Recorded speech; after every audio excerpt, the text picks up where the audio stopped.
That'll be the Empress leaving on a goodwill tour. Hi, welcome to the Enchanted Kingdom of Hermione. We're up here in the turret of pleasure, watching ships fail, airplanes crash, listening to music. I'm your host, Zip Gun. I'm the Lord Chamberlain of the Enchanted Kingdom. And I was poking around, looking at some stuff, and realized that I hadn't done a review of a few things. And I thought, just because I want to keep things relatively consistent, I figured I'd do a review of them. And they're worthy of review. And the first one I'm going to do is one I got a while back now. I bought this at Lyle's place in Victoria, used for about $65. I think I traded in some stuff for it. And this is the Banana record, sometimes called. It's The Velvet Underground and Nico. The first record by this legendary group. What's the great Brian Eno quote? Everybody who ever bought a copy of this record when it first came out went on to form a band. This record, I mean, if you don't know what this record is, well, you've got some homework to do. To many people over the past, 50 or so years, this record has become one of the sort of holy grail records. Lou Reed's first real appearance on record, John Cale's first appearance on record. Andy Warhol got involved and quote-unquote produced it, which I think meant he stood there and held a tambourine. It was actually produced by Tom Wilson, who also produced early Frank Zappa, and he produced some Bob Dylan, and pretty interesting producer, did some cool stuff. He didn't really know what he got himself into. MGM signed these guys and put them on their Verve label. So this record came out on the same label as Charlie Parker, which is kind of interesting. And it came out in, I think it was 1966. And nothing happened. Nobody bought it. Nobody gave a shit. It was just a completely local New York City phenomenon. And if I remember right, it sold almost nothing. When did this come out? I'm going to take a quick look here. Well, recorded November 66, so this would have come out in 67, I guess.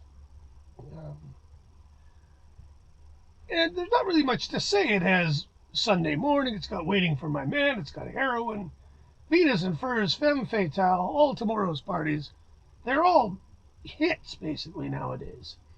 Even the Black Angels' Death Song kind of has its cult.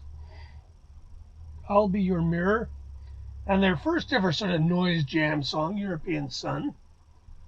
And the original record was, it was all pretty damn good. Nico only sings on about half the songs, I think. She was the chanteuse. Lou Reed was the sort of songwriter slash guitarist. John Cale played either bass or piano or occasionally viola, which was a big deal. Viola player. He's not a particularly good viola player, but there you go. Put the viola on the map. And then they had a woman for a drummer, which was unusual. And she literally played, I think, a drum. Like banged on a tom-tom or something. Pretty interesting record. Now, when it first came out, it was too weird for everybody. Really negative. Songs about heroin and, S&M. Jeez. It's the summer of love, man. Yeah, released March 67. Okay, there you go. Anyway, this is a 6 CD box with an amazing book. If you like this record, and a lot of you I know do, this is The Last Word.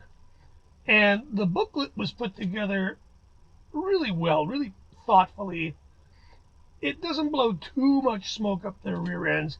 Lots of great pictures like the cover of the novel that spawned their name. Tons of inside poop on everything.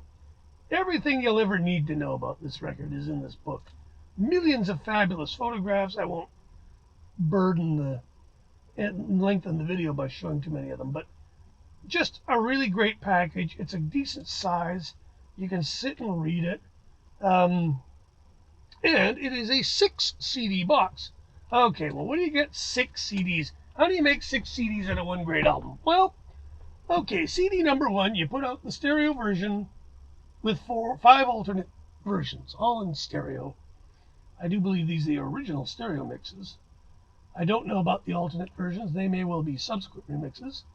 And it's real good, real clunky stereo like they made at the time.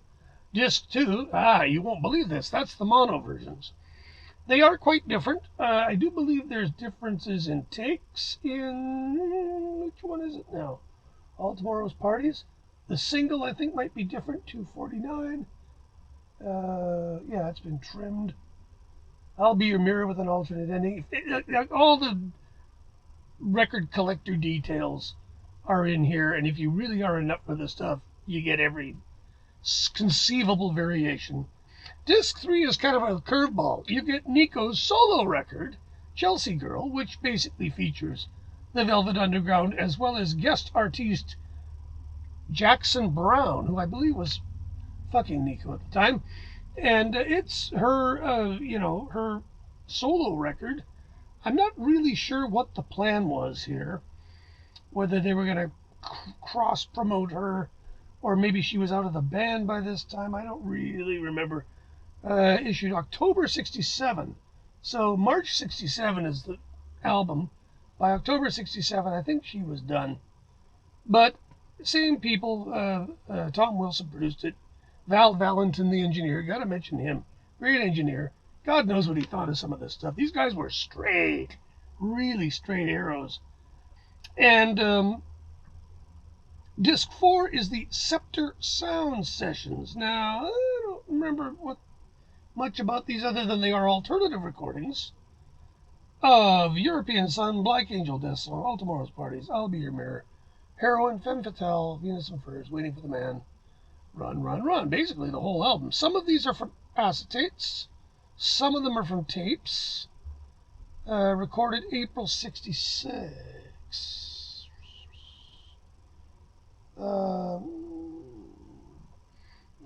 Okay, so the album was recorded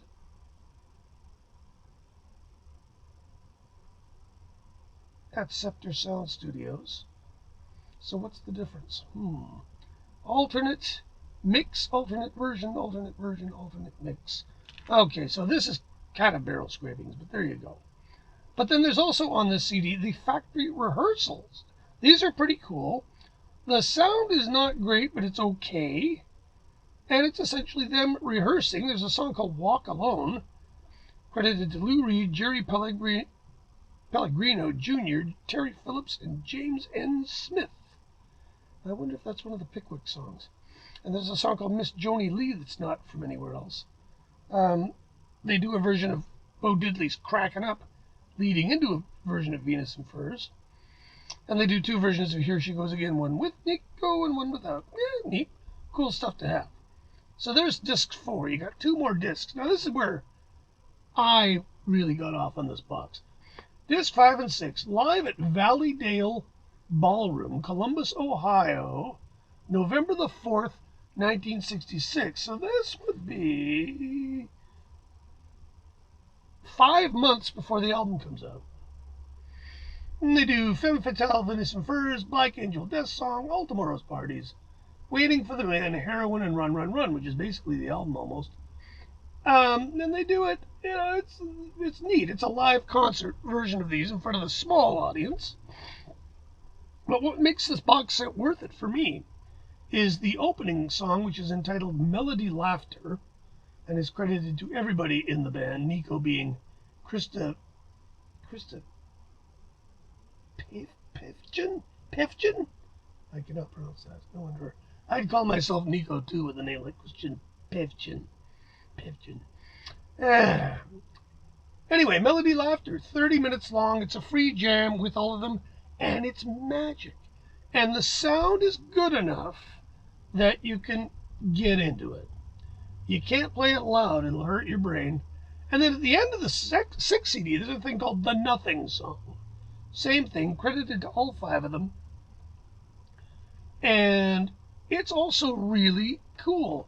They were kind of a jam band in a funny way. Anyway, this is still around for, I don't know, you can get it for under $100 if you look around.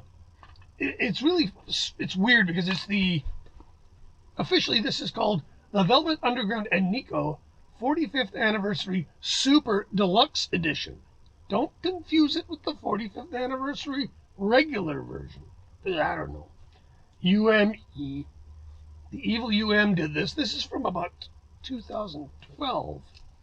Anyway, I thought I'd realize I hadn't done a video on this. If you are a Velvet Underground junkie and you don't insist on having it on vinyl, you need this. You probably really do. And it's still relatively affordable. The book will probably fall apart if you're not careful with it, like all of these do. Anyway, highly recommended. And there you have it.